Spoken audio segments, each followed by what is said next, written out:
Now in the first part of this lesson, we're going to focus on blur effects. We're going to use blur and sharpen, but just blur to start with. And we're going to apply them in many different ways to affect the images we have here and also on another composition, just to show you some of the things you can do with them. Again, they're not just simple filters that can be used straight off the bat. We're going to add other things to them and make them more effective. Now, the first one I'm going to look at is directional blur, which is basically like motion blur. Just doing a RAM preview here. But it doesn't mean motion blur in the sense of what we're used to in terms of the timeline motion blur being turned on to speed up the blurring of an image that moves across screen. These items of footage that we have here, these are all rendered 3D movies that are all being just slightly offset on the timeline, so they look like they're different ships. They're in fact all the same movie. What we're going to do is take the one that moves across the left here, that fast one, and apply a motion blur to it. Now, if I scroll across here, yes, it is moving across the screen. I do have position keyframes for it, but I just want to add the directional blur myself. Very easy for me to do. What I'll do is come down to the timeline, select this Fighter 4, that's the movie that's sitting on top of everything else. And let's come up to the Effects menu, come down here to Blur and Sharpen, Directional Blur. Now, it's a very simple filter. It gives me two options. Here's the direction of the blur itself, and I'm going to take that round to 90 degrees. I'm using my Shift key when I drag that just to constrain to 45 or 90 degrees because I know this is moving in one straight line. And then blur length is obviously what adds the directional blur to it. So here you have control over how much blur is applied. The cool thing is obviously it has a stopwatch, so it can be animated if the object is going to change direction or it's going to change speed. You can conform all of these settings. Now, basically that is the filter. That's exactly what directional blur does. So a preview of that is going to show me exactly what I expect to see, which is kind of fun. We've got the image now looking a lot faster as it moves across the front of the screen. Okay. But the cool thing I like to use the blur length for is not necessarily on a moving image like this, but on a background. If you stretch this out a long way, you get some wonderful blurred areas of color. You get these kind of streaks, which are great for background generation. Okay, so if you have an image in the background that's moving, even the sky here would look really cool if we applied a very extensive directional blur on that. So don't just think of using it as motion blur. Okay, it certainly has its use in that arena, but it can be used for other things such as background generation. So you might want to bear that one in mind for the future. And obviously you can apply it to an adjustment layer, so you could affect a bunch of layers beneath. That's where it really becomes powerful.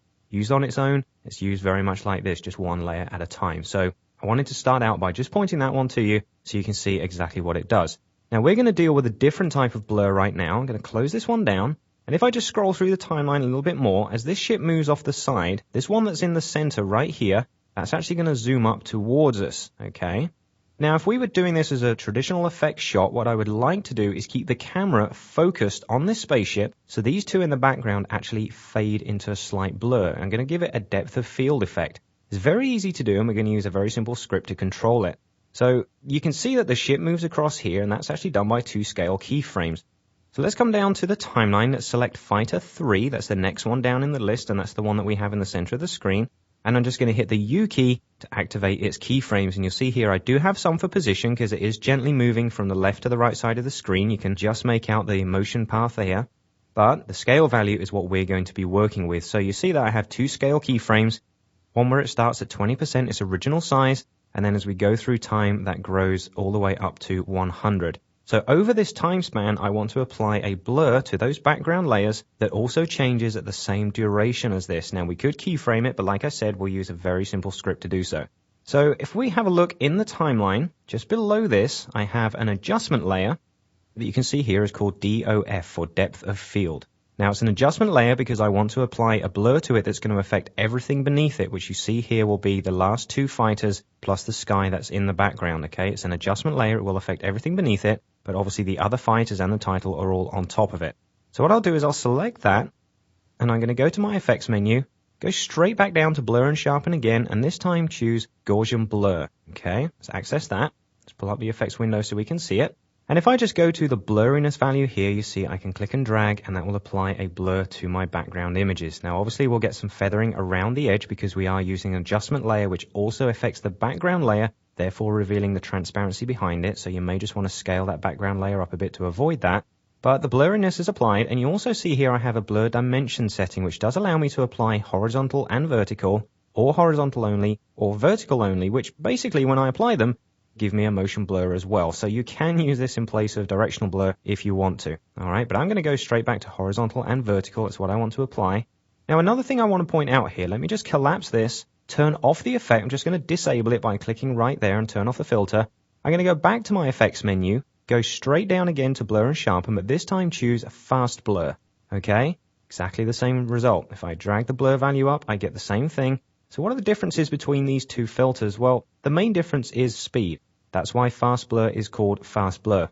It actually uses a slightly different calculation and gives a slightly degraded result than the actual Gaussian blur filter itself. So if you are looking for something that you want to animate very quickly and you're not concerned overall about the quality of the blur, by all means use fast blur. But given the speed of computers these days and the sort of ones that we're running these demos on, it really isn't an issue between fast blur or Gaussian blur. So it is down to you which one you want to use.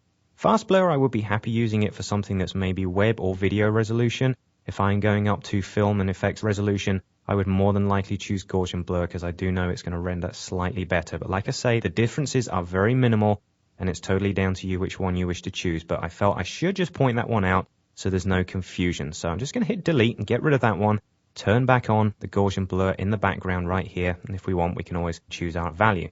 Now the value we're not going to animate right here because this will force us to apply keyframes, which I don't want to synchronize myself to the scale of this layer behind. I want the layer itself to control the blurriness. And like I said, we're going to use a script for that.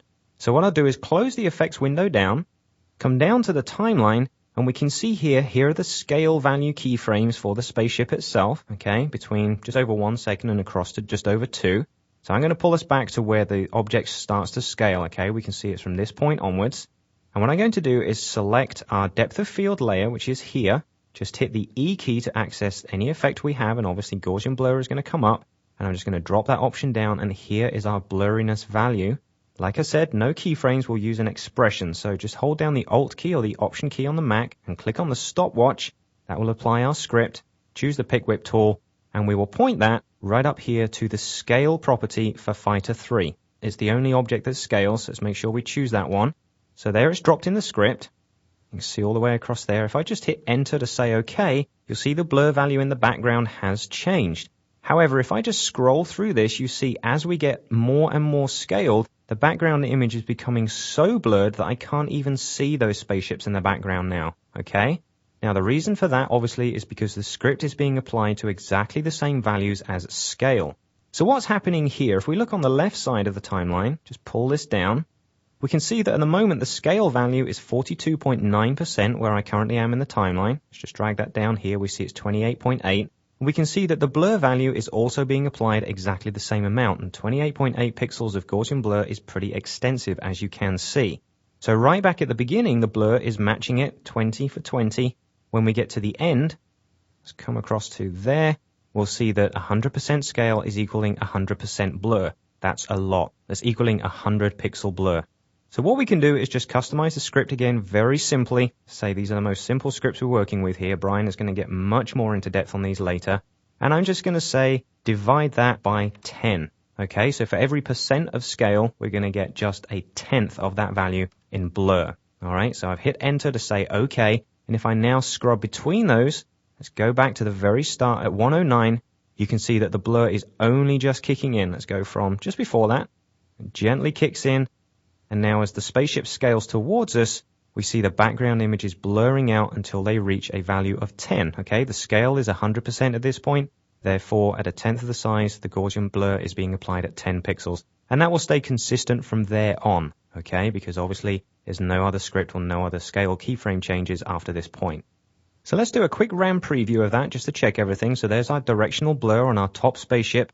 And obviously all the other frames were rendered because we already had them in memory. So now is our finished result. And you get this wonderful depth of field effect as that ship approaches us. And this is done very simply. It's one of those cool things you can do in post-production with the layers that you have, and you don't have to worry about rendering this when you're inside your 3D application. It will add countless hours of rendering time if you do that. It's much, much quicker for me to rely on After Effects to do it, and I do have control over the actual values that I have if I don't like them. If I was stuck in a 3D application, I would have to go back and re-render everything just to see those changes. So this is pretty cool. Now what we're going to do is look at another blur filter, and we're going to use it on this lettering that we have here, Join the New Air Force. And you can see just through time it fades in very gently from about 3 to 3.5 seconds. And we're going to apply our radial blur effect to this. So back down in the timeline, let's just tidy up this window. So I'm going to collapse the depth of field options, hold down the space bar and just drag down. Let's close up Fighter 3 and let's select our top layer, Air Force. And then let's go up to the Effect menu, back down to Blur and Sharpen, and this time we'll apply our radial blur effect. Now, as soon as I apply this, we will notice an immediate problem. Just pull this up here and let's just go and apply a little bit more of an amount to this. Let's drop that down, come down here and just increase that amount. You'll see that the radial blur effect I have on here has a problem with Illustrator files in that the dimensions of the Illustrator layer define the dimensions of the render area. So I cannot actually get this to render outside that area immediately. I have to do a very quick and simple thing, and that is edit the original, just jump back into Illustrator and make a simple change to it.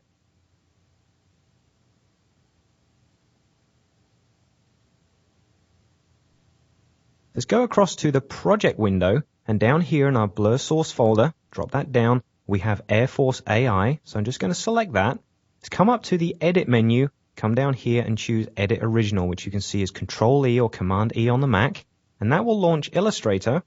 So now Illustrator's open. I'm just going to hit Control Y or Command Y on the Mac, and you can see in artwork mode, I have my graphics in here, which are contained in a central page, but because the page itself doesn't have any borders or crop marks, the dimensions of the layer are being restricted to this size here, and that's exactly why our radial blur effect isn't working. So the quick and easy way to get around this, I'm just going to select my rectangle tool, and I'm going to draw a box that is the exact dimensions of the background shape. And because we have snap to point in Illustrator, it's going to construct it in exactly the right position. And then down here in my toolbox, what I'll do is just change the fill color to nothing, the stroke color to nothing. The final thing I need to do is just come up here to my object menu, go down to crop marks and say make. And that's going to turn this background box, it's basically going to delete it and convert it into crop marks. And because these crop marks exist as a mathematical registration point, After Effects will recognize this now as the boundaries of the layer, now allowing me to extend our effect. So I'm just going to press Control S or Command S on the Mac to save that file. And let's quit out of Illustrator, come back here into After Effects, and you can see now the effect has been updated because our layer dimensions have changed size. So now we're free to have a lot more fun with this filter. So it's all still highlighted. Let's just come back to the Effect Controls palette here and just have a look at some of these options. Now at the moment we are set down here to a type of spin. And that's going to allow us to achieve this motion blur in a circle effect. And at the moment we are set to an anti-aliasing value of low. Now, if I do choose high, we obviously get a much nicer result, but do beware, this really does crank up the rendering time, okay? So if you are doing just preview renders at this point, let's keep that down to low. You won't notice a huge change in the actual quality of the image, but you will notice it when you come to render, especially if we're just doing RAM previews back and forth, so do bear that one in mind. Now, the spin option, very straightforward. If we do increase our value up here, you'll see more of the pixels become spun around the center. Great way to do propellers on the front of an object if you want to make them move, but almost in a static way. You could apply some keyframes back and forth. Because you know what, propellers, when you see them moving at high speed like that, you don't actually see the whole motion. You just kind of pick out a few blurs in that central point. So you can use this effect for that. The reason I wanted to show you this effect in particular is because when we apply, instead of spin, the zoom option, it's pretty much the only way in After Effects without the use of third-party filters to create a light beam effect, as if there is light pouring out of these letters. It's a very important thing to note. Now, if we do come to the anti-aliasing here and turn that on to high, we'll obviously see a much nicer preview. And then we could increase the amount. Let's crank this all the way up. And you see this wonderful light beam effect coming out from the center of the graphics. Now, this in itself, we could animate using the actual value here. What I want to do is to apply a quick animation using just the center point, okay? So we can have the central point moving through the layers in a different area, and the light beam will cast according to that direction. So again, just for speed, let's pop it back to low anti-aliasing. It makes it much faster. And in the timeline, just go back to the beginning of that layer, which is at 3 seconds. That's where that layer first appears. And what I'll do is apply a keyframe here for the center value. That's at 3 seconds on the timeline. We can't see the layer yet because it does fade up from 0. But if I now just scroll through the timeline, maybe 10 frames, okay, so we're at 310. What I can do now is pick up the central point here and drag it. And you'll see as I do, I'm able to choose where that light beam is coming from. Okay, so I'm going to place it just up here in the top right. And then I want to go another 10 frames through my timeline. So I'm just going to use my keyboard shortcut, which is to hold down the Shift key and hit page down. That will move 10 frames along my timeline. And then I can just pick up the central point. Let's move it down here to the bottom. Again, Shift page down. Let's go to another 10 frames along. maybe push this up top left. You can see the reason why I did set the anti-aliasing down. We're doing it much faster with low quality. Again, another 10 frames, and let's settle that down somewhere around the central point. Okay, let's just do a quick RAM preview. Now, everything's RAM previewed up to that point, so all we're going to see now are the lettering effects, and you can see this wonderful light burst coming through these characters, all moving around based on the central position point of the effect itself, which we applied a few simple keyframes for. So here's our preview. There's wonderful motion moving around inside. And like I say, without third-party filters, this is pretty much the only way you can do a really cool light burst effect inside of After Effects at this point. Now, one final thing you'll notice is that the animation of this central point is all linear. So as the light beam moves through the center of the graphics, it's got some very noticeable corners to it. It's not really that smooth. That's really easy to get around. What I'll do is I'll just click to stop the preview. I've still got my layer selected here in the timeline. I'll just hit the U key to show me any keyframes the layer has. And obviously these ones on the top line here are the center point animation. What I'm going to do is just click and drag across them to highlight them all, and then hit the F9 key to apply an ease motion to all of them. So the keyframes will now blend one into the other and not be so intense. So again, another quick RAM preview, and obviously we don't have to render all the previous keyframes, they're still in memory. But now we're going to take a little bit more time because the keyframes have to interpolate a little bit more smoothly and not be so hard. And there we go. So we fly through our animation, we've got our depth of field, and then we've got much smoother kind of corners to this animation. So just wanted to point that out. You can obviously still deal with the interpolation of the keyframes, even though we're dealing with a light beam effect.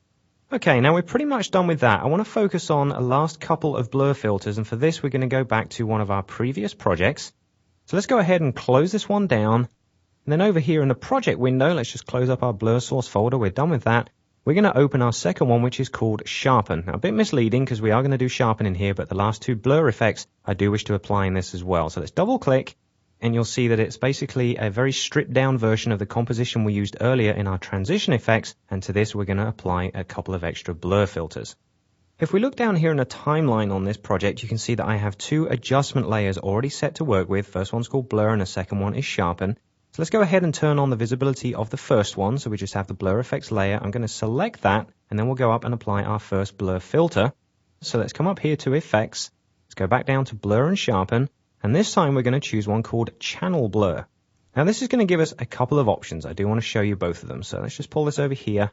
Now, what this allows us to do is to select the individual channels, in this case of the whole composition. Don't forget we're working with an adjustment layer here, so we're not working with just the footage of me or the shot in the background. We are applying this to the whole composition. Do bear that in mind. We can adjust the individual blurriness of each of the channels, the red, the green, and the blue, but also the alpha channel, which is pretty cool. If you have an image that has an alpha channel in and the alpha does need softening up, perfect way to do it, just drag up the alpha blurriness. But what's cool about this, if I come down to the bottom of the composition window and have a look at the channels themselves, we can see the red channel. Obviously it shows up as gray. Here's the green, and here's the blue. Now 9 times out of 10, and this is a perfect example, the blue channel is somewhat noisier than the rest of the image. We do get a lot of distortion, a little bit of dark and white areas that give us some noise in the image, which aren't too noticeable when you're inside RGB.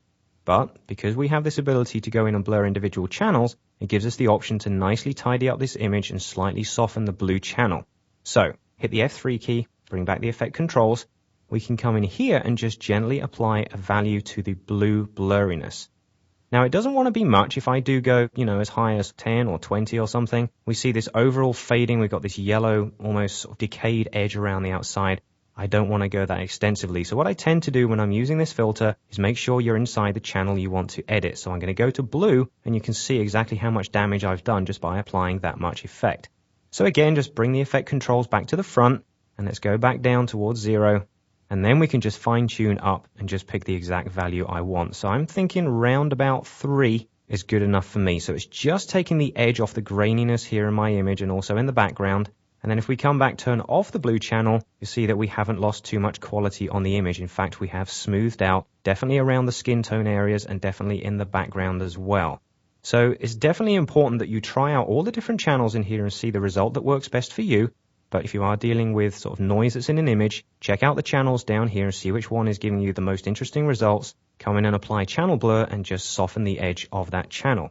Now, another cool way that you can use this to edit image is to actually age the image or degrade it, almost looking like a photograph that's been left in the sun for too long. And that is quite simply by just blurring the blue and the green channels easily. So for this, I am going to crank it up. I'm probably going to go for 15 or 17, something like that on the blue, because we're not dealing with just noise now. But I'm going to do the same on the green, okay? Now, if we go too high, we are getting an overall blur, but the fact that the red channel is still staying in focus does give us a really cool effect. It does look like we've kind of got a foggy lens, but you'll see that certain parts of the image are still in focus, and this is why this filter is so cool. You can just use it for so many things. So let's fine-tune it back a little bit, somewhat on the heavy side. Let's go back down to about 7 or 8, and you can see exactly what I'm talking about. So whilst we've still got detail up here in the main part of the image, all the lighter parts around here that are more made up of the information that's in the green and the blue channels have been really well blurred out and just gives it this perfect aging process. I'll just do a quick preview of that just to see, and we can see that the character itself is kind of a little bit foggy. This detail here is in focus, and the gate in the foreground here is in focus, and that's pretty cool. So it does just give it that slight, this image quality is not too good. Obviously, if you've shot video quality that's excellent, you can degrade it, and this is just one of the many ways that it could be done. So I did just want to make sure that you're aware of that process. Now, likewise, with the Gaussian blur filter that we saw, we also have the ability to say horizontal and vertical, horizontal only or vertical only when we apply the blur effects. So again, those will give you completely different results because they will blur in only one direction. So again, the choice is yours. Many different effects that can be done with the same process. Now, I also want to apply a different blur effect here, and it's extremely important. I'm not going to use channel blur. I'm just going to delete that, okay, back to where we were. I'm going to go back to my effects menu, come down to blur and sharpen, and we'll use the final blur one now, which is called a compound blur. Now, this is possibly my favorite one. What we can use this for is for selective blurring of parts of an image, okay? We can use vignette blurs. We can even fake depth of field this way.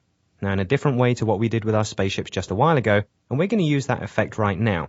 The way that it does it is it blurs based on the luminance values of another layer. So at the moment it says the blur layer is currently the one that we're on. This is why we're getting such weird results. It's taking all the values of the adjustment layer, what happens beneath it, and then returning those back to the effect to give us a different result. What I want to do is use one of our grayscale files that I've placed in here specifically. Now, which one do I choose? What I'll do is I'll choose none for now. Let's come down to the timeline, and you'll see I have a Photoshop document at the bottom here called Palace Mask. What I'm going to do is just double click on that so we can see it, and you'll see it's nothing more than a gradient, but a radial one that I created based on the dimensions of the file that we have. And the reason I've set it very white over here is because this is where the effect will be applied the most, okay? Where it's white, the effect will get applied 100%. As the fade comes this way, the amount that's applied will get less and less and less. And if this bottom corner was black, there would be no effect in here. The compound blur value that we specify will not affect this area. I've actually filled it with a tint of gray, so I'm ensuring that even though this is right in the foreground, I still want to get some amount of blur applied in this area. Okay, if it's black, we get nothing, so I've got about 50% gray in here, which will give me about 50% of the value that I have all the way in the top here when we reach the white value. So I just wanted to make sure you understand why we're using a gradient for this, and the shape that you have is totally up to you. If you wanted to, you could take a screen grab of what we've got, take it into Photoshop and construct your own shapes based on that. There's many other things you can do. You could obviously use a movie for this as well, so it can all be based on many different things. What I'll do is close this one down, and now we know that's the layer we need. I'm going to come back here to our effect controls, and from the blur layer option, I'm going to come down here and choose Palace Mask. All right, now as soon as I've done that, we obviously have an initial problem, whereas everything is getting blurred, but you can see the effect is working. Out the background here is totally blurred out of focus, and our blur value is set to 20, which, if you remember earlier, that's pretty high. But down here in the bottom right, that's definitely not 20. It's being applied using a gradient, so the effect here is being reduced to round about half that value, about 10 pixels. Now, because this is an adjustment layer, it is applying to everything that's going on here, including the footage of myself, and I want to put that in front. So back down in the timeline, let's just take the blur effects adjustment layer here and move it down to just below the Steve movie. Now we can see that we've got exactly the right effect, so we've got the blur only in the background. Now we can fine-tune it just by adjusting the blur value inside the effects palette itself. So at the moment I've got that only down to about 8. Let's maybe bring it down just a little bit more. Maybe go for 4 or 5. Okay, and we've got exactly what I want. You see, we've got this lovely depth of field effect that does taper off as it goes into the background. So the gate that's in the foreground here is in focus, kind of works well with the elbow around here. But as we get further back in the scene and more into the distance towards the edge of the building, we're getting a complete tail off of depth of field. And this is a very cool way to achieve it, just very simply applying a compound blur and using another layer which you've pre-made to do that exact effect. Now, obviously, if we didn't have the footage of myself in the foreground and you wanted to edit it, you could always say invert the blur, and that will apply it in the opposite direction. So now the top left side is more in focus, and we'll come down to the bottom right and be more out of focus. Obviously, for this shot, that doesn't work because of the quality of the image we have here, so I'll just leave that set off to 0. So I'll just do a quick preview of that, and we can see it happening. So we've got the footage in the foreground. There's no animation in the background. It's just a static effect because I've only used a static layer, but you can see that it does add a little bit more to the effect because we've now got depth of field.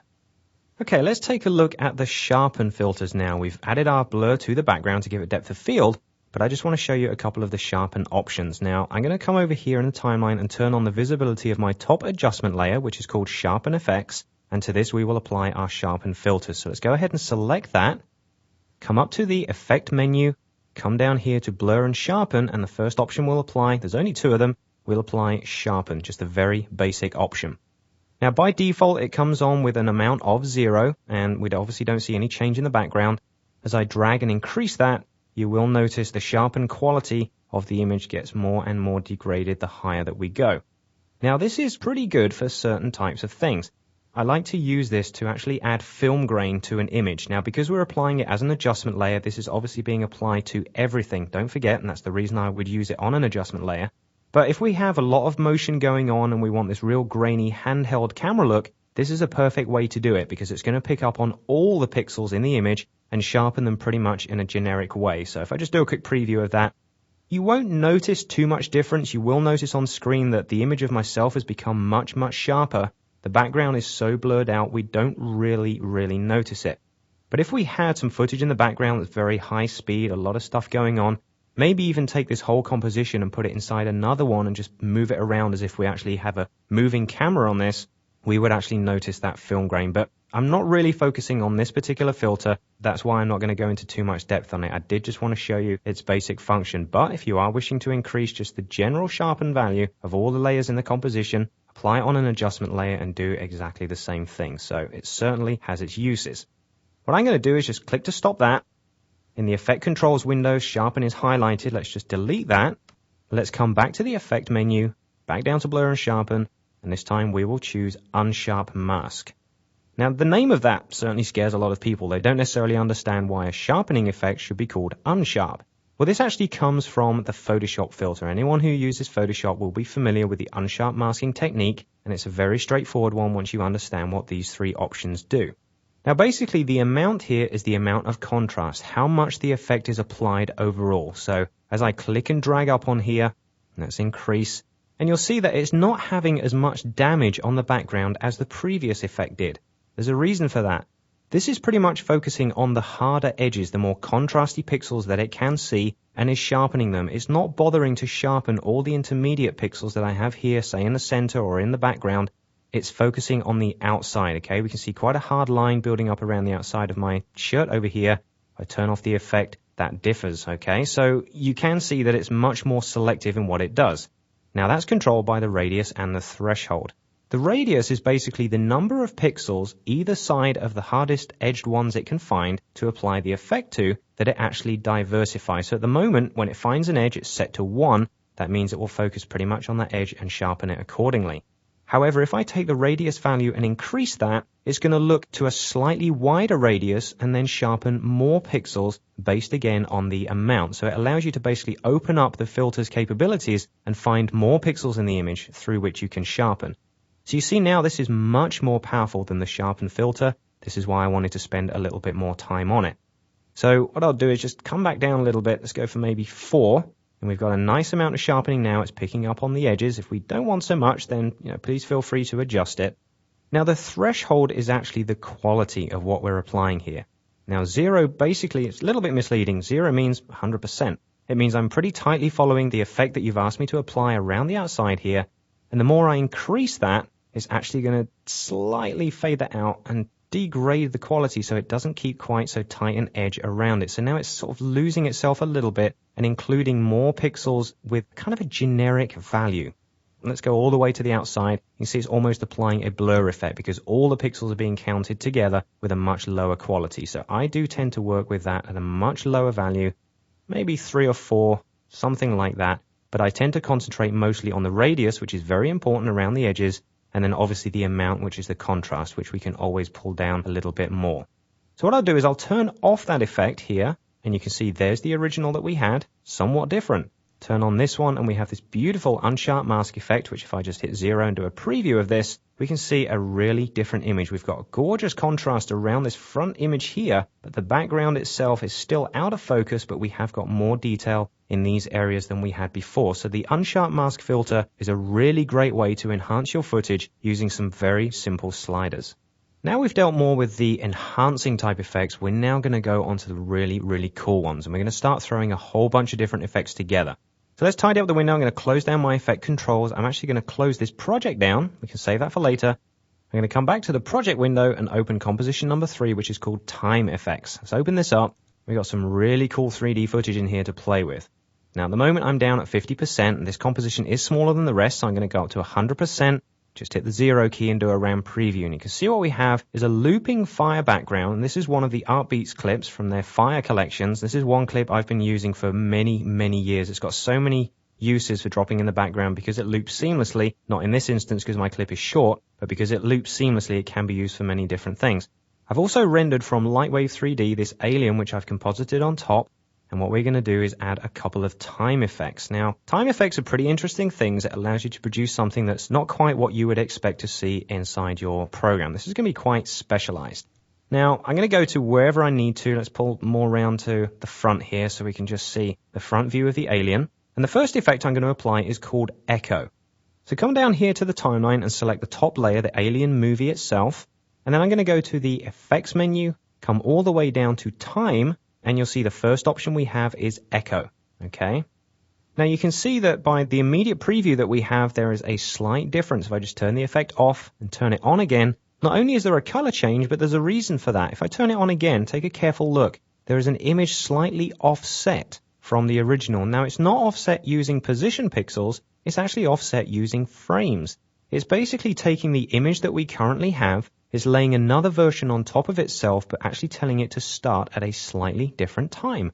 So, quick preview of that will show you a very gentle idea of what it looks like. It's not very easy to see, but if you have a quick look around the back of the head here, you can see just a little bit of distortion going on, and that's because we have these two layers. So, let's make it a little bit more obvious. The echo time here is how far the lag is between one frame and another, and we can see on the hand here, pretty clean line of exactly what that looks like.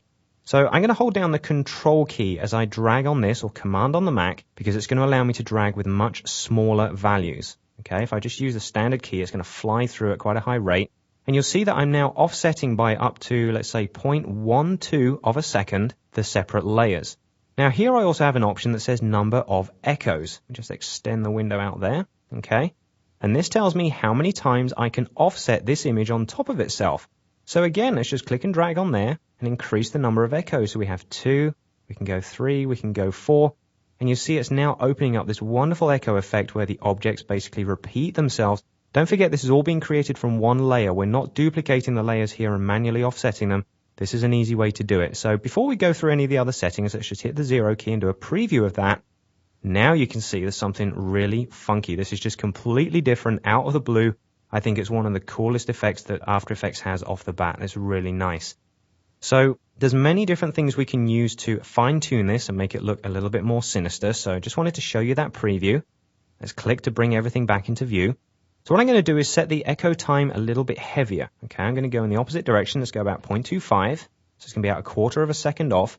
And because I'm going in a positive direction, it means the alien himself will move first before the echoes do. Okay, so just a quick preview of that.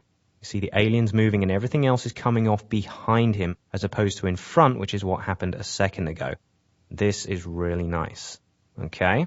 What we can do now is also say, well, the number of echoes, I'm fairly happy with that at 4, but the starting intensity, instead of being 1, which means that the original object on its intensity is pretty much 100%, we could come down slightly on that which means that the duplicate doesn't start at 100%. Okay, even though this is measured from 0 to 1, imagine it as a percentage, so let's come down a bit.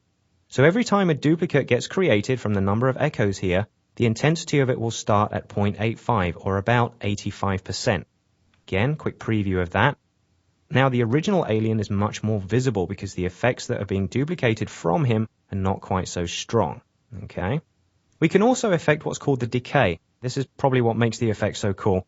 As I click and drag on this, it's going to fade over time the ones behind it and make them a little bit less visible. Let's go down to about 0.7. And again, do a quick preview. And now the original alien is really visible. Everything else is almost done as if we're having this sort of bizarre experience where we're seeing kind of a time lapse. We've got almost a time travel effect in here where we're seeing the object move, but the background is still going on in real time. And that's what makes it such a cool effect. So it's kind of like an echo for an audio soundtrack, but we're applying it to an actual video clip. So you can use this for many things. Imagine if you have footage of a car driving down the street or some of the spaceship effects we were looking at earlier on. You can just offset those with a number of echoes.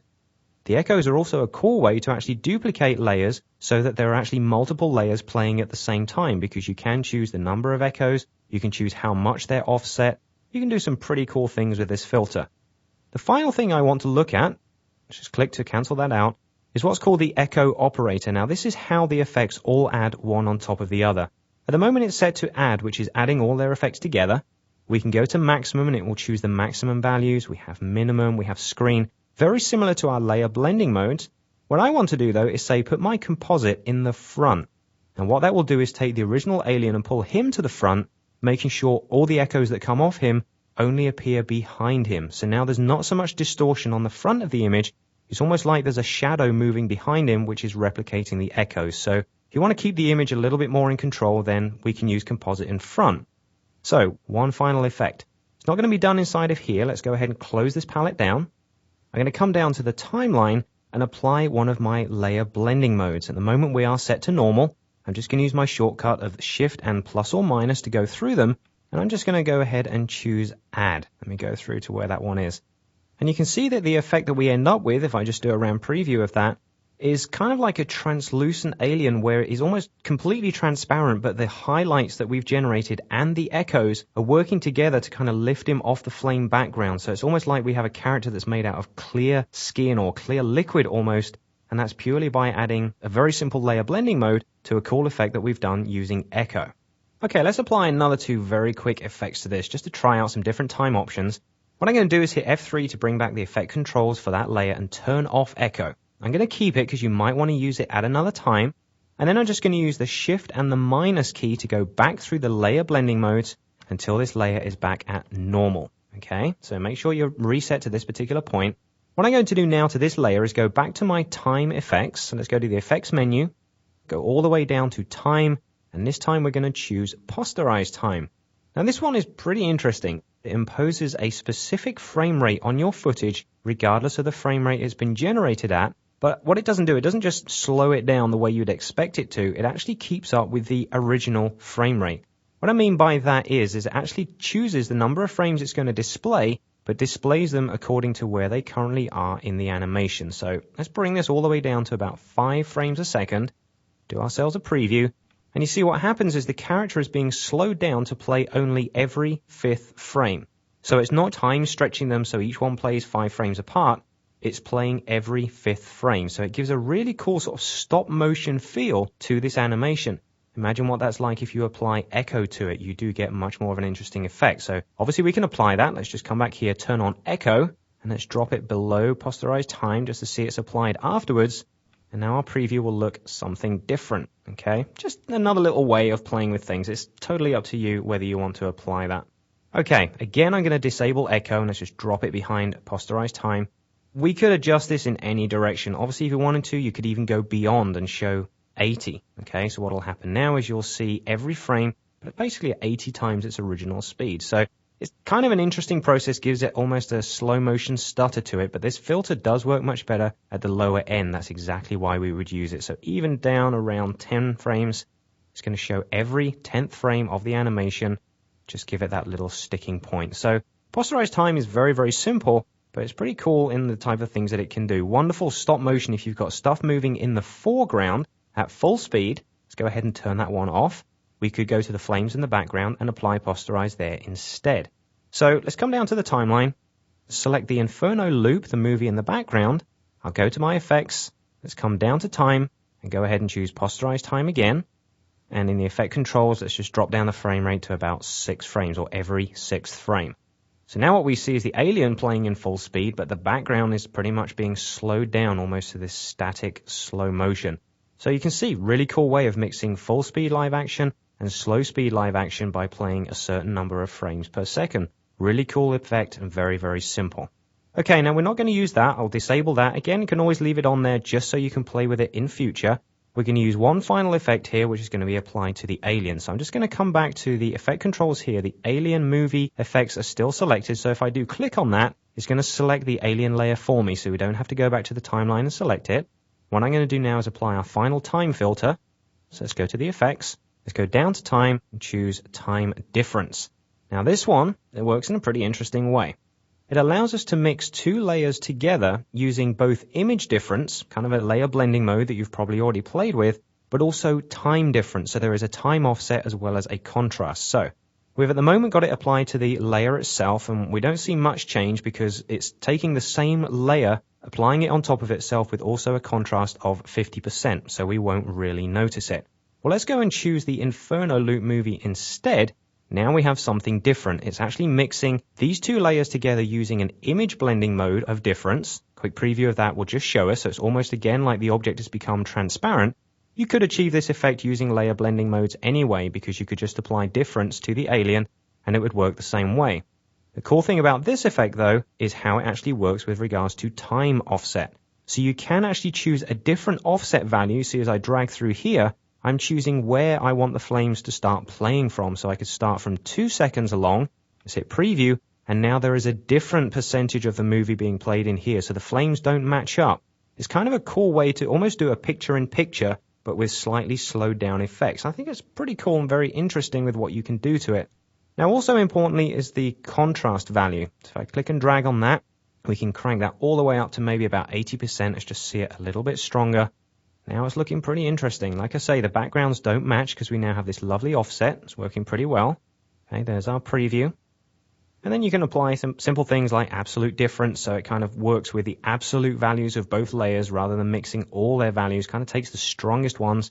Let's turn that off. You can also come down here on the alpha channel and choose different alpha channels from certain parts. So you could take the target layer's alpha channel or even blend them together or use lightness of result. Again, these are all effects that you can play with, but really wanted to show you that for the fact that you can take 2 layers that are composited one on top of the other, use one to actually apply its contents into the other one, depending on which contrast value you want to do, and then simply time offset it. It's a great way even to take an image that you're, say, currently filming and have a graphic of a TV on screen and take a copy of that image in the background and drop it into the TV, but with a slight time lag just by specifying the time offset. Pretty cool way of doing something very simple. So that's pretty much wrapping up the time effects filters here, so I'm quite happy with all of that. What I'm going to do is go ahead and close this down. Now we're going to go into our really cool effects montages. Okay, so let's go ahead and close this composition down. Let's come over here to our project window and choose the next composition, which is aptly named Cool Effects 1. Just double click to open that, and then just hit the 0 key to do a quick RAM preview, and you'll see what this scene contains at this point. Now we have a graphic of some guns down here in the bottom left. It's static. Then we have 2 spaceships, both one is the same render, just slightly offset. And then we have a logo drawing itself on screen. We're going to add effects to this whole scene, just make it look so much more excellent. It's going to be a real cool title sequence to a new program we've got called Deep Core 2. Okay, so the first thing I'm going to do is I'm going to add a lens flare to the front of my spaceship. I want kind of a light to be on here so you can see it coming from a long, long way away into the front of our animation. So all the way back here, let's come down to the timeline and just scroll up through the list here, and you'll see that I have 2 hidden layers towards the bottom. We have one called Flare and one called Tracker. Now, Flare is the one I'm going to apply my lens flare to. If I turn that on, you'll see that it's just a black solid, which is just fine. Let me just turn that off a second and instead turn on the Tracker layer. Now, you can see that that draws a slightly tinted white object on screen, and if I just click on it to highlight it, you'll see it also has some position keyframes. What I've basically done with this, if I just Control or Command click on it to deselect it and scroll through the timeline, I've actually animated this on a manual keyframe by keyframe basis. I could have used motion tracker, but there was no real point of interest on the front of the spacecraft to which I could actually add motion tracking. So I've just manually and roughly positioned this object so it moves using the same space and time. What we're going to do is use the position keyframes from this object to animate what's going on with our lens flare. So let's prepare ourselves for that. What I'll do is I'll select the tracker layer and hit the U key to show me any of its keyframes, which are obviously position ones. And I want to select all of them. There could be many thousands in here, so I'm not going to bother shift clicking them or anything like that. I'm just going to click on the word position, and that will highlight every position keyframe along that timeline. I'll obviously copy those now into memory, Control C or Command C on the Mac, close that layer down and turn it off. We don't need to see it anymore. Let's go ahead and turn on the visibility for the flare layer. I'm going to select that because that's now the one we're going to work with. And now we're going to go to our effects, come all the way down here to render, and I'm going to go up here and choose lens flare.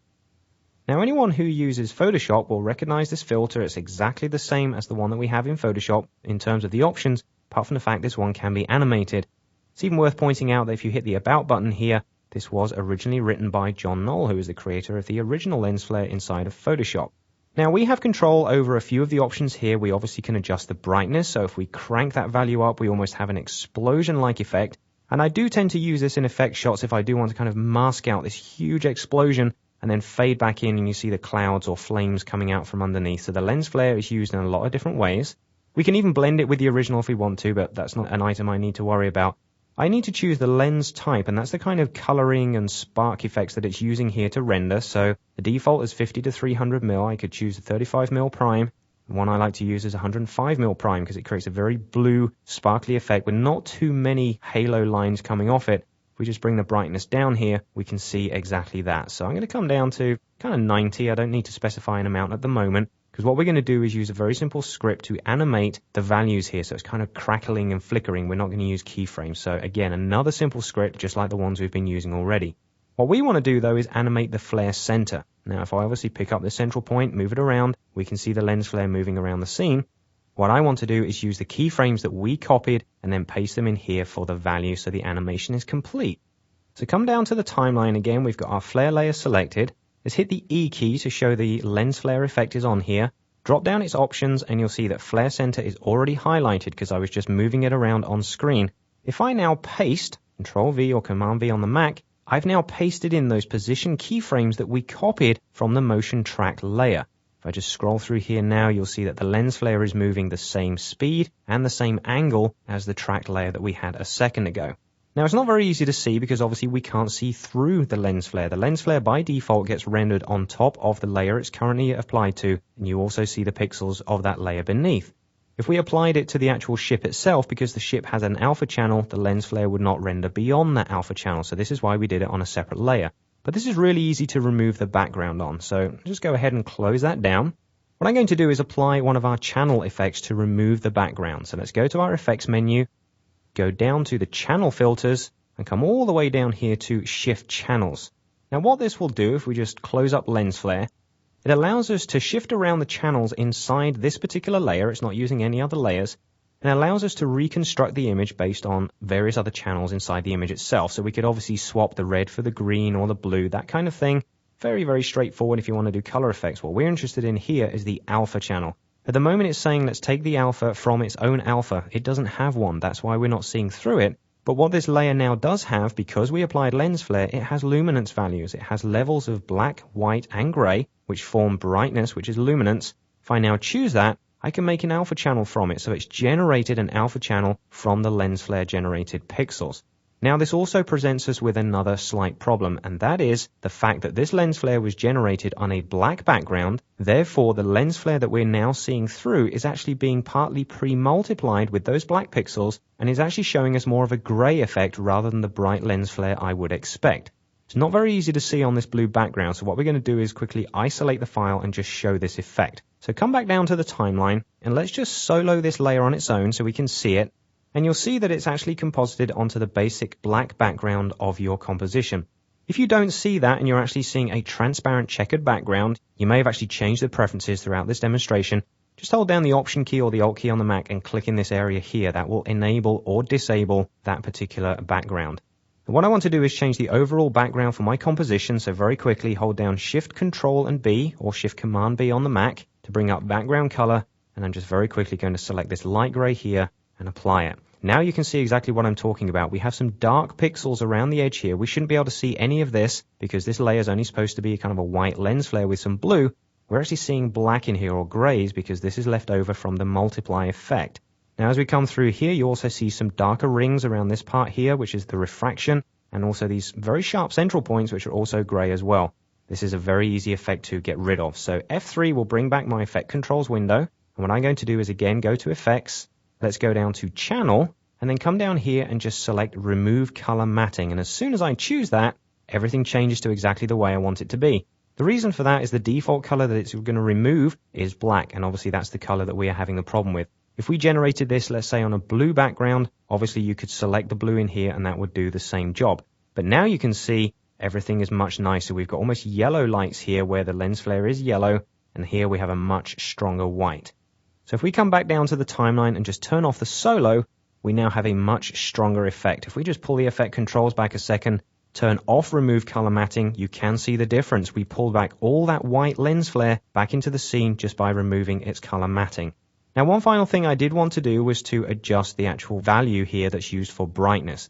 We're actually going to turn this into an underwater sequence. So if it's actually moving through water, we're going to get a little bit of crackling on this as it changes its refraction. So we're going to just adjust the brightness value using a script. So again, down here, let's just hit the E key to show us the lens flare effect. We now have 3 effects on here. Let's drop down lens flare and let's select flare brightness. Now we're not going to use a value here. We're going to immediately apply an expression. So just hold down the Alt key or the Option key on the Mac and click on the stopwatch. That will apply our expression. And instead of pointing and shooting it to another layer like we've done before, we're very simply going to add our own script. I'm just going to say random. Okay. Now, if I choose random at this point and just say OK, it will randomize based on the extremities of the lens flare effect, which is all the way from 0 up to maybe 500 or 1000. And every single frame of the animation will render with a different value. So what I'm going to do is in parentheses, I'm actually going to add the 2 values between which I wish to randomize. So let's just say I don't want to go less than about 70%, put in a comma, and let's say I don't want to go above about 105%. Just close that off and say OK. Now, if we do a quick RAM preview, you'll see now that the lens flare is now crackling. Every single frame is being rendered with a different value because of that very simple JavaScript. I'm going to point out here that this script is so simple. I'm not even scratching the surface of what we can do with expressions inside of After Effects. I'm going to leave that all down to Brian. So I'm just pointing you towards a couple of simple things you can do at this point. You see how cool that looks? We've now got this attached to the front of our ship. It's looking so much more 3D. Okay. So now let's look at our next effect. We're actually going to make these guns shoot a laser beam out. This is just one of those effects that it's sitting here in the effects window. When you need it, you'll really need it. It's just such a cool thing. It's not one of those things you'd use all the time. So I'm just going to close up our lens flare option here. Tracker layer, we don't actually need that anymore. Let's just highlight that and delete it. It doesn't need to be calculated into what we're doing. And let's just scroll down the list so we can see the top of the composition here.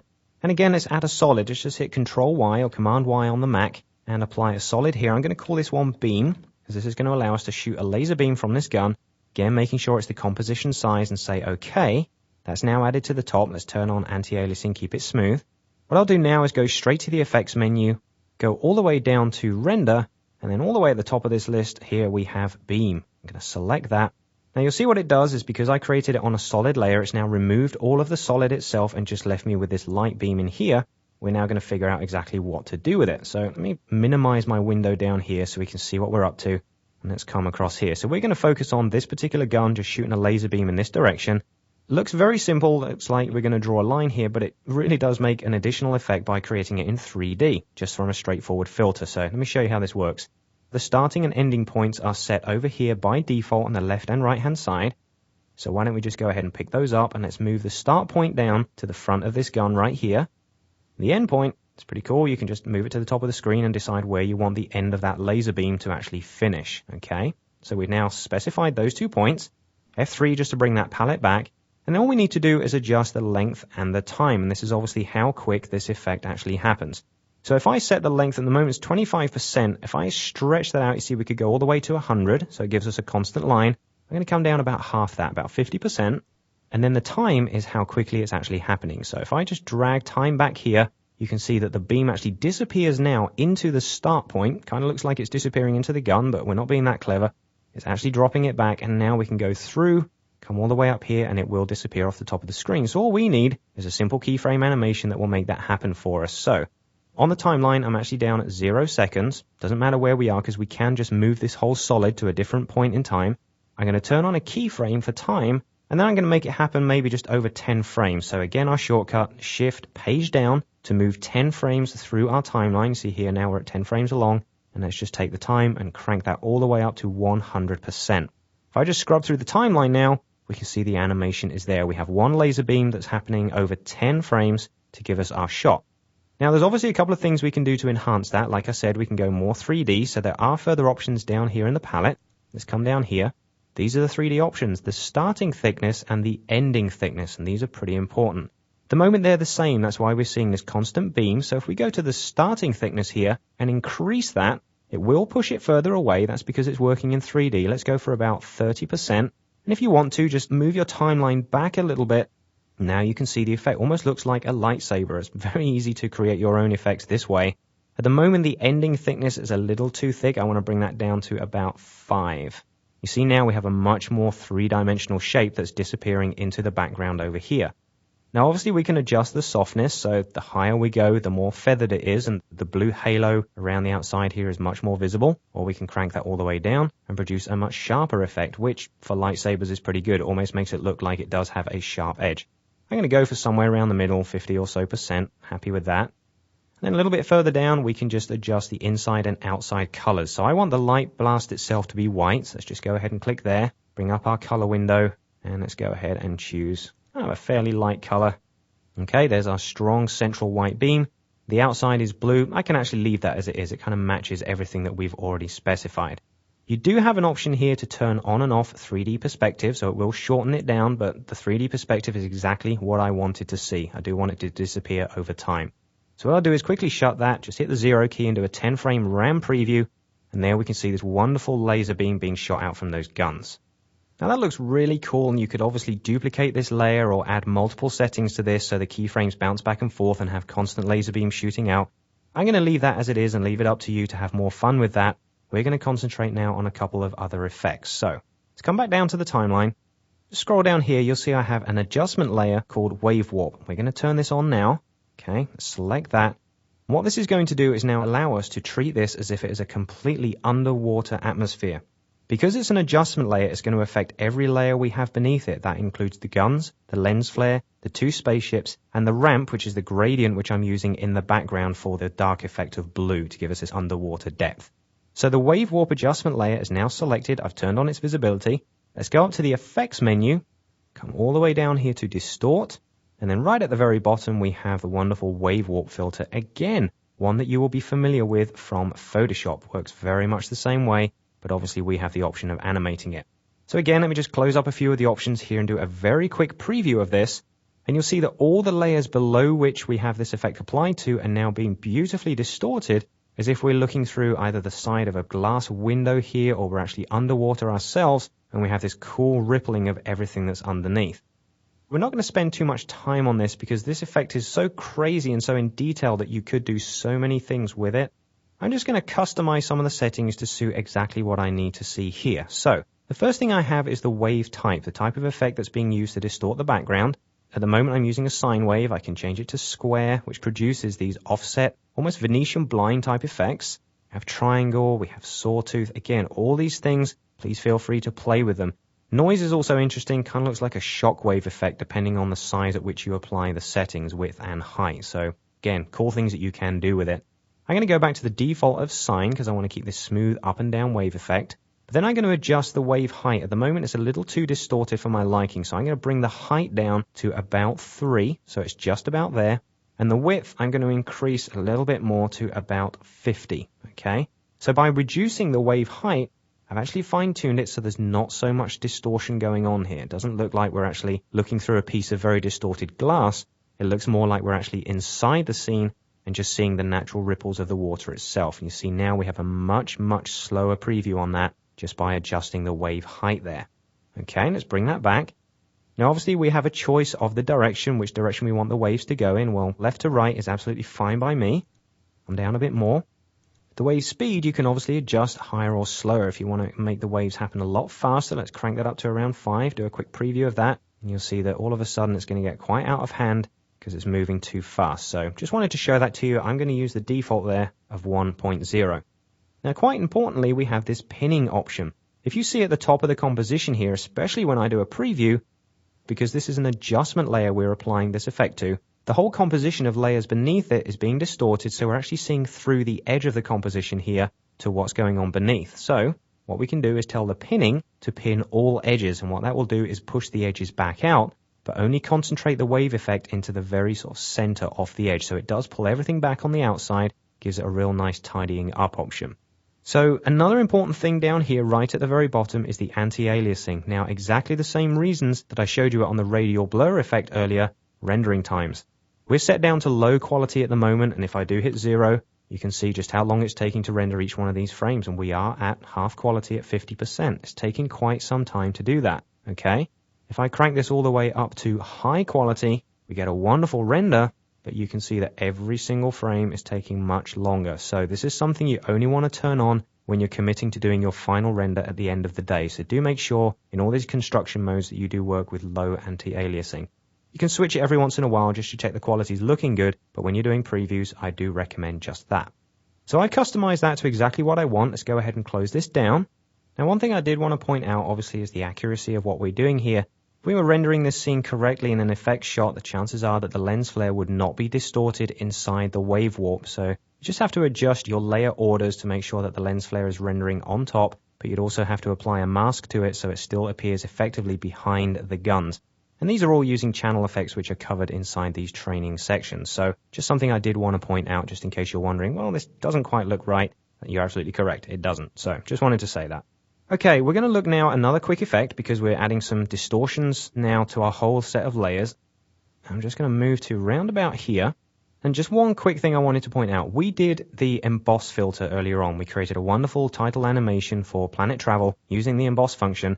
There is also another emboss filter called color emboss, and that I actually use just for a little bit of contrast to bump up my 3D layers. Let me show you very quickly what I mean. Back down to my timeline, I'm just going to scroll up so I can see the first fighter. This is the one that's at the front. I'm just going to select that. I'm then going to go to my effects menu, come all the way down to stylize, and instead of choosing emboss, we're going to go for color emboss. And basically what this does is it allows me to increase the contrast of an image very simply by embossing it and adjusting relief and contrast just like emboss did, but it keeps the colors of the layer itself. So what it's enabling me to do is to increase the contrast, but because it's actually doing it with an emboss, it kind of picks up highlights and shadows around the edge that weren't there in the first place. The reason I'm using it at this point is that all these layers that are being affected by adjustment layers do tend to lose some of their quality sometimes, especially 3D rendered footage that doesn't have much bump map information. This will actually enhance it. You can see how much different this now looks. It's a lot stronger, almost as if there's more detail in here. If I just go ahead and turn that filter off, you can see that difference, okay? Just a very simple color emboss will pull some of that information back in. And because this object moves past camera fairly quickly, you wouldn't even notice if there was a slight shift in pixels there. So it's just one of those little effects that you pull on once in a while to slightly increase the quality of your render. Okay, I'm going to leave that one off. We don't need the extra rendering time right now. So let's delete that, close that window down. What we're going to do now is concentrate on the logo. Now, if we scroll through to this point, round about 5 seconds into the animation, we do have our letter 2 being drawn in the center, and this is just simply a mask that has a stroke effect applied to it with a couple of keyframes, exactly the same as I'm showing you in the animated line sections of the training. And we're going to use a lightning effect to actually draw this around the outside for us. We're going to have a beam of lightning kind of working its way around the shape, and it looks like it's drawing this shape. Really easy to do. Let's come back down to the timeline and just scroll up through the list. Okay, and there's another couple of layers I want to show you here. The first one is this one that's called blur. It's an adjustment layer and it has 2 effects applied to it. One of which is a hue saturation. If I just turn it on, you'll see exactly what happens. Everything turns blue, so I've got a hue saturation colorize applied to it. You can always open this up later and double check that. But I also have an animated blur, which is blurring everything out in the background. So as you scroll through the animation now, see what we've got is we've got this nice blue image. We've got our lens flare, we've got our laser bolt, we've got a nice distortion of underwater, and by adding this overall colorize to everything, it's making it so much more convincing. Then as we get through to this point, there is a Gaussian blur that's being applied over time, which gently fades everything out into this kind of soft look. So by the time we see our logo, we end up with a really diffused background and real sharp focus on the logo. Okay, so I just wanted to make sure that was on at this point so we can see all the effects. The layer that we want to deal with is this one called lightning. So let's go ahead and select that, turn on its visibility, and at the moment it's just a solid black layer. Let's go up to our effects menu, come down here to render, and go ahead and choose lightning. Okay, now by default, this gives us a huge palette. There are so many features in here through which you can control the lightning. I'm not going to go through and select every single one. That is for you to enjoy in the time that you're going to play with this, because you can produce so many lightning effects with just this one filter. What I'm going to do is customize this to suit exactly what we need it for. So the first thing I would do is hit the 0 key and do a RAM preview. Now what happens at this point is obviously because we're all the way back at the start of the timeline, we're not going to see this RAM preview until towards the end. So let's choose a little shortcut here. Come down to the timeline. Let's move the time cursor all the way to 4 seconds, which is the beginning of where the lightning happens. And let's hit the B key. That will move my work area so its beginning point is right here. So now every time I hit 0 to do RAM preview, I will only preview from this point onwards. Okay, so now we're only going to render the lightning because that's the only thing that's visible on screen right now. Very simple preview. You can see exactly what we've got. Wonderfully dynamically generated lightning, which we're going to just apply a few customized settings to. Now let's hit F3 just to bring back the effect controls window here and just change a few of these settings. So the first thing I'll do is adjust the number of segments. Now this increases how much information is going back and forth between these 2 points, so it's a much more jagged line. And obviously we can move these points around. Let's drag them into a slightly longer position so we can see what's going on. Again, F3 at any time just to bring the window back. The amplitude is how much variation from the central point this effect actually has. So if I drag that down, you'll see the line becomes pretty much flat, or it can come up here and become a little bit more wild. So let's go somewhere in the middle, around about 8 or 7. Again, just hit a preview, just check what's going on. And we'll see we have some branching going on here. We have a few sort of branch electricity lines coming out here. Gives a pretty cool effect. It's very much more outdoor electricity rather than controlled. And then obviously the detail level is how much detail these have. So as we increase that, we start to pull through some central contrast and we get much more of a light center to it. So this is starting to look exactly like I want it to. Let's just scroll through here. I'm using the space bar again to just scroll through my window. We have the detail amplitude, we have the amount of branching, the rebranching. So this is branches that come off the branches that have already been created. Again, play with these at your own will. What we'll do is move on down the list. And then what we have are things like the branch segments and the segment length. Now, let me just open this window up so we can see it a little bit more. Okay. And let's see, the branch width can obviously be a little bit thicker. Don't need to do too much. The speed is very important. That's obviously how quickly this lightning is going to be affected. So if we crank this up to about 20, do a quick preview, you can see now it's a lot more wild. Let's preview that. Okay. Almost like it needs a motion blur on it, but it's so much faster. Okay, so again, all personal settings, whatever you want to do. Let's maybe go down to about 15 on that. Okay, and then another option we have here is fixed endpoint. This is pretty cool. If I turn this off, what it means is that the end of the lightning doesn't necessarily attach itself to that point that we have on the right-hand side here. You see it's able to kind of bounce all over it, almost as if the lightning is now branching out randomly and just flying around a general area. Okay, it's not attached to an endpoint. So again, if that's the effect that you want, choose that. So I'm just going to turn that back on. We then have the overall width of the line, so if we crank that up, we do get more of a contrasty effect here where the lightning itself is much thicker, and we see the branches now are starting to reveal a little bit more contrast as well. We get these pretty cool white punchy areas that are showing up a lot thicker, and this is going to work well when we matte out the background and see through it, so adjusting the width is a pretty good thing. One of the most important ones I think here is the width variation. This allows us to actually vary the width in different parts of the line, so it makes it very, very random. Let's take that to about 0.5. Do a quick preview. See, now we have something completely different. We've got these wonderfully overexposed areas of lightning that are being attached to the very small, thin line at the bottom. And that's just all controlled by random variation that's generated on a frame-by-frame basis. And now it's much more lively, can produce some wonderful background effects like this. Okay, let's turn that back out. What we can do is come down again. We could also choose outside and inside color to whatever we want. I am going to leave those as they are because it kind of matches our light beam that we had for our gun. We have a white center and a blue outside. That's pretty cool. We also have an option here to say how we blend it with the background layer. At the moment it's set to add. We could always go to screen, but we don't see through anything here because this was attached to an original solid layer. Okay, if we had screen turned on, we might be able to see to what was applied underneath it. We're actually going to use a channel effect to do this for us. So scroll all the way up to the top of our window here. Let's collapse down the lightning, and we're just going to apply the shift channels effect like we did with our lens flares. Let's go ahead and say effect, channel, and down here to shift channels. And just like we did before, let's take the alpha from the luminance values. And now we can see through it. Blue is working beautifully in here, gives us exactly what we want. Final thing we need to do to this is obviously attach it to where the logo is going to be animated. Now at the moment, the start and finish points are pretty static. So I'm going to take the start point over here and let's move it to somewhere down the bottom. The end point right here, this is what needs to be animated, okay? So let's come back down to the timeline. And we'll see here, if I just scroll up a bit, we have one here that's called logo stroke. And this is the one that is being animated. So if I select that, you can see on screen I have the mask shape, okay? This is very straightforward. I actually copied and pasted from Illustrator into here as a mask, and that's what's having the stroke effect applied to it to draw the white line that we see at the end of the render.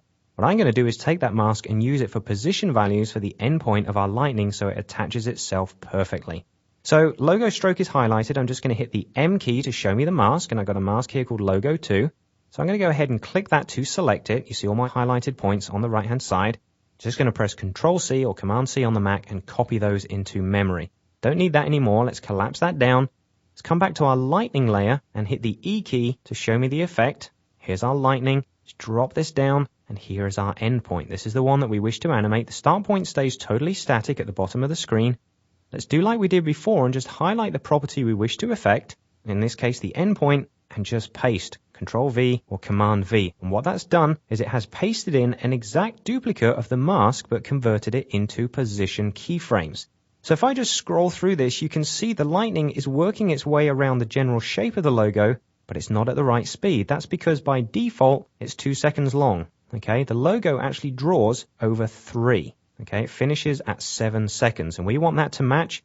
So easy to do.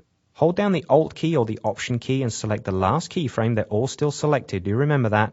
Just hold down that key, the Option or the Alt, and drag out to 7 seconds. And that will time stretch these keyframes and open up the proportional gaps between them so they now start and finish at exactly the same time as the stroke of the logo. So a quick round preview now will show this lightning beautifully attached to the end of that stroke. Okay, so it kind of looks like either the lightning is drawing the stroke or the stroke is drawing the lightning. Either way, the path that's actually used to control all of it was copied and pasted from Illustrator. So this function is really cool. Gives us great abilities to produce wonderful logo animations.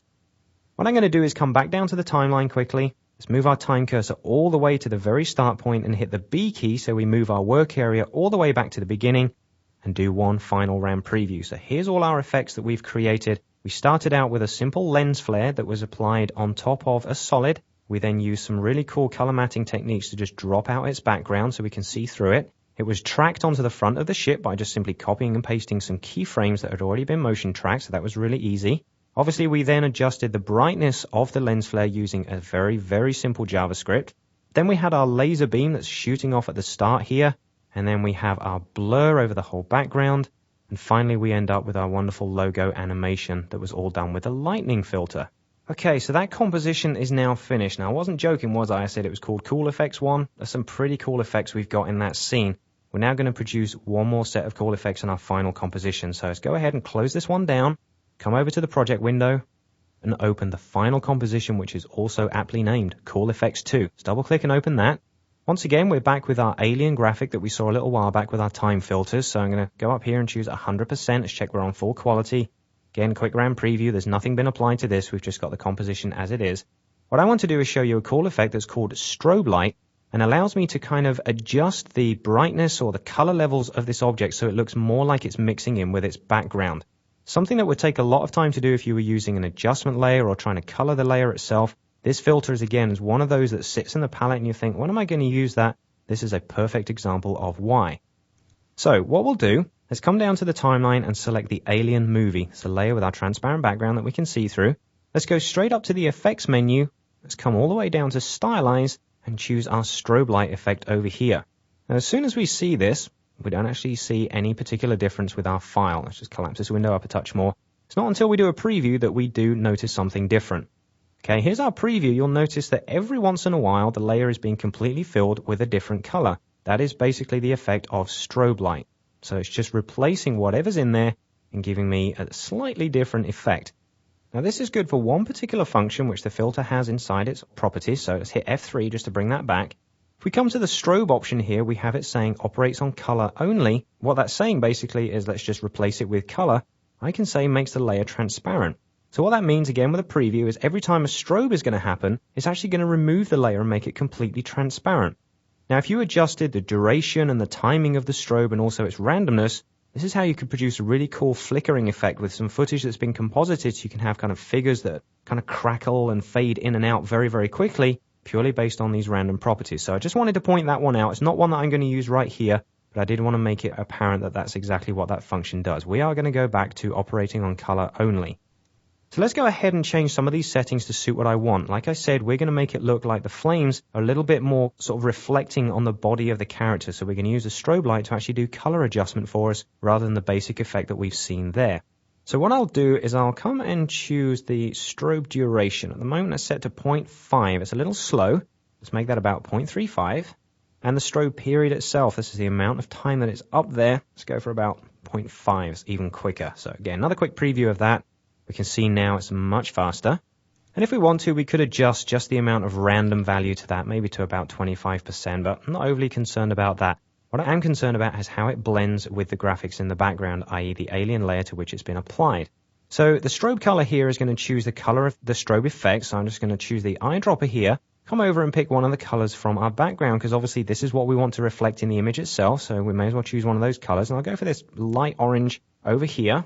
And I've clicked in the background, which obviously brings me through to there. Let's just hit F3 and come back. You see it has selected this color. And if we want to do a quick round preview again, you'll see now that orange is being used to calculate the background. Okay, it's looking pretty cool. Then what we need to do is decide how it's going to blend with the character himself. And we can do that down here. Here we have what's called the strobe operator, and it's kind of like layer blending modes within the layer itself. So at the moment it's set to copy. We could say add, and let's just go to where we can see these effects happening. So add is kind of okay. It's a little bit strong. We could maybe try difference, these kind of things. This isn't exactly what I want. I'd rather actually have a layer blending mode itself do this effect for me. For that, we're going to have to choose a slightly different process. So let's come back and say add or copy. I'm going to default that to where it is.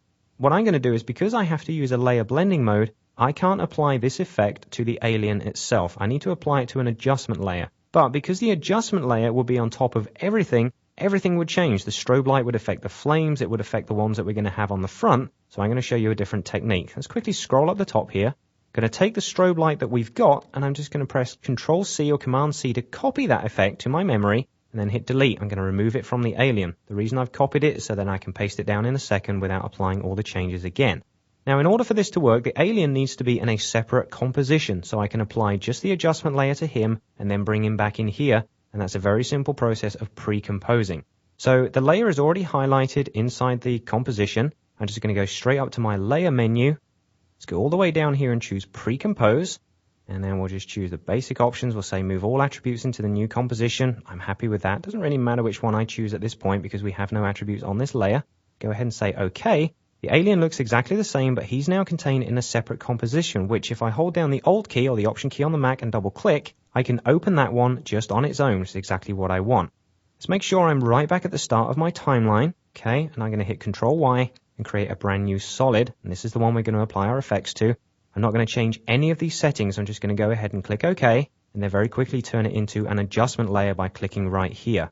What we need to do now is to bring up the layer effect controls for this. Let's hit F3, and that will bring up that palette. And all I'm going to do is press Control-V now and paste in the strobe light effect that we just copied from the previous composition. Now our preview will obviously do exactly what we want it to do. We can see the effect happening over the top of the alien. But now, because we're in a separate composition, I can come down here to my layer blending modes and just cycle through them until I've got exactly the result that I want. So I'm just going to use my shortcut of Shift plus or minus to go through them. And I'm going to go straight down to the one I want to use, which I know is overlay. Let's cycle down to there.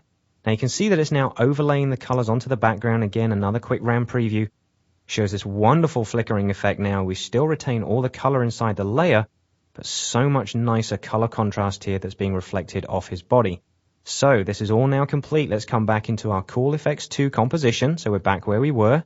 Another quick RAM preview will show that flickering now based on the background color, which is what we matched, so that works perfectly. One thing we can do to just top this off really nicely is we have one extra layer here. It's called Fire 2/3, and I've already applied an alpha channel setting to it, so let's just go ahead and turn that on. We have a bunch of flames that are now transparently over the top of the alien. And if we go back to the comp window and hit the 0 key to do a final round preview, you can see a really, really cool effect. We've got this wonderful background flames that have been composited in front and behind of the character, but because we've used the strobe effect, which you probably would never think of using in this particular way, we've made the character work a little bit better with his background. If you actually went ahead and turned that filter off just to see the original version, it wouldn't look anywhere near as convincing. So the strobe light has really accentuated this effect for us. So you can see here that all these effects we've gone through has given us so many ideas of things to play with, and most of that has been done by applying them to various adjustment layers and also adding many different effects together at the same time. Just wonderful fun with all these effects.